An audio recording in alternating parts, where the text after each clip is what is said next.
Keluarga itu terapung di laut selama 7 hari 7 malam. Saya hanya bisa makan ikan mentah untuk memuaskan rasa lapar saya setiap hari. Pria benar-benar tidak tahan hari ini. Jadi dia memutuskan untuk mengambil tindakan terhadap putranya yang masih kecil. Tepat saat dia mengulurkan cakarnya, Anna membunuh pria itu dari belakang, lalu dibuang ke laut untuk diambil hiu. Keesokan harinya, Anna terus terapung di laut bersama kedua anaknya. Tepat ketika mereka akan kehilangan dukungannya, Anna tiba-tiba menemukan bahwa sebuah pulau kecil muncul di hadapannya. Tak lama kemudian, perahu mereka terdorong ke pantai oleh ombak. Anna buru-buru memindahkan semua barang berguna ke pulau itu. Kemudian, dia menemukan kelapa. Gunakan alat untuk membiarkan anak-anak menambahkan air kelapa. Setelah mengambil layar dan membuat mobil konvertibel sederhana, yang paling mereka butuhkan saat ini adalah mencari air bersih. Anna segera menemukan sedikit drama. Saya juga menemukan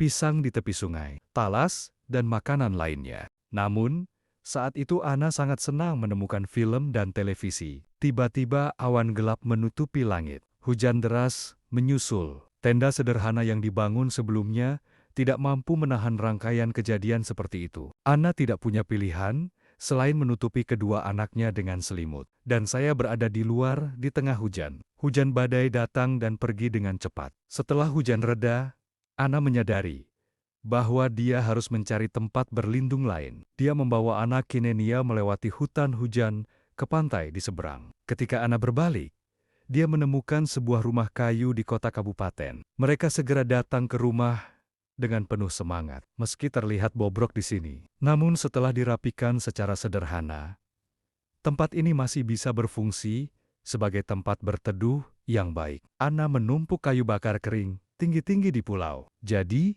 jika ada kapal yang lewat, mereka dapat mengirimkan sinyal bahaya sesegera mungkin. Anna dengan cepat mempelajari beberapa keterampilan bertahan hidup yang hebat. Kedua anak itu juga tumbuh subur di bawah perawatannya yang cermat. Dia segera tumbuh menjadi remaja. Mereka hidup bahagia di pulau itu tanpa rasa khawatir. Dan Anna tidak lupa mengajari saudara-saudaranya tentang peradaban modern dan asal mula umat manusia. Pada hari ini, kakak beradik itu datang ke kawasan karang dan memasang perahu ke karang dengan tali. Saat mereka sedang asyik memancing, mereka tidak menyadari bahwa talinya telah terhanyut oleh laut. Ketika mereka menemukannya, perahu itu sudah hanyut. Seekor hiu berenang ke arah mereka. Kakak beradik itu hanya bisa berdiri di atas batu dan tidak berani bertindak gegabah. Saat langit semakin gelap, ibu sedang menunggu dengan cemas di tepi pantai. Sampai malam, saudara memikirkan cara.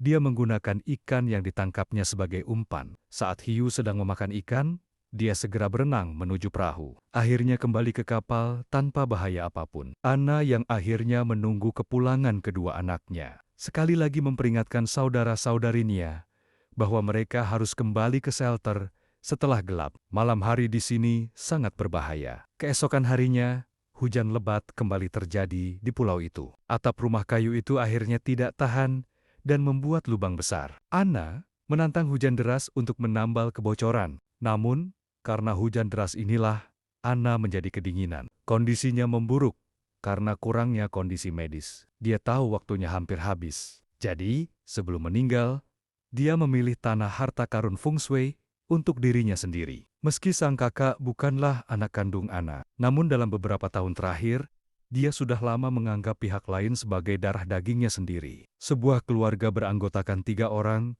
mengucapkan selamat tinggal terakhir mereka. Sejak saat itu, hanya kakak beradik yang tersisa dan bergantung satu sama lain di pulau ini. Waktu berlalu cepat. Saudara Charlie telah berubah menjadi pemuda yang ceria dan tampan. Adik perempuanku Lily juga telah tumbuh menjadi gadis yang anggun. Di hari ulang tahun Lily, Charlie menyelam ke laut dan membuka paksa mutiara yang diambilnya. Saya memberikan mutiara di dalamnya kepada Lily sebagai hadiah ulang tahun. Lily sangat menghargai mutiara ini.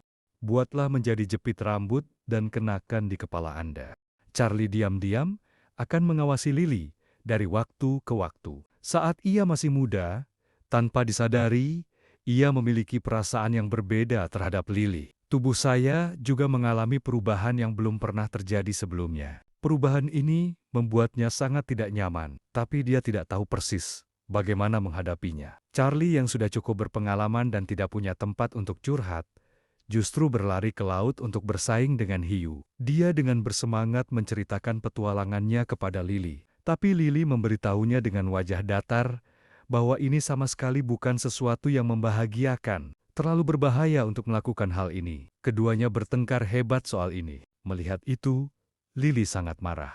Charlie bergegas membujuknya. Lily segera merasa geli. Tepat saat mereka berdua sedang bersenang-senang bersama, saya tidak sengaja jatuh ke tanah. Suasana langsung menjadi ambigu. Lily segera memalingkan wajahnya karena panik, mengganti topik pembicaraan, dan mengakhiri ambiguitas. Lily bangun pagi hari itu dan menemukan genangan darah di spray. Ini membuatnya takut. Tapi dia segera tenang. Dia ingat apa yang ibunya katakan padanya sebelum dia hidup. Genangan darah ini berarti dia bukan lagi seorang gadis kecil. Do you remember what Mother said would happen when I became a woman? Yes. Well,